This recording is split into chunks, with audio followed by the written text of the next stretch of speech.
Hi guys, welcome to Richard Cabile YouTube channel, and to this video, I will teach you how to enable Draw W gesture to make a call in your Realme 5 mobile phone even the screen is off. And okay guys, but before we start, kindly subscribe to my YouTube channel by pressing the subscribe button and the bell to notify you if I have new videos. Okay guys, let's start. So okay guys, all you have to do is go to setting in your Realme 5 mobile phone.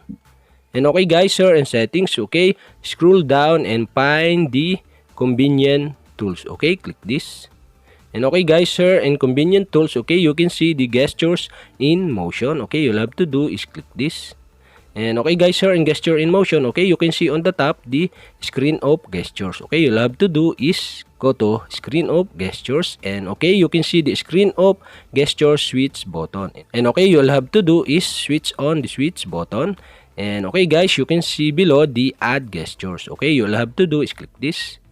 And okay guys, now you can see the draw W gestures. And okay, you'll have to do is click this. And okay guys, in this tutorial, I will show you how to enable draw W gesture to make a call in your Realme 5 mobile phone even the screen is off.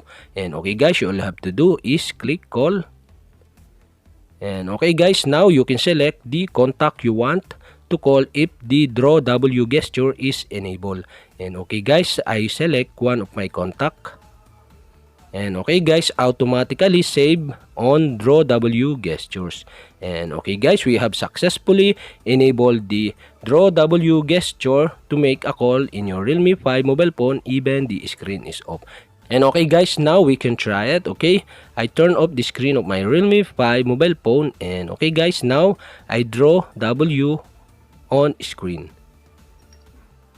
And okay guys, the pop-up below are show, and now you can select the SIM you want to use to call if the draw W gesture is enabled. And okay guys, I choose SIM 1.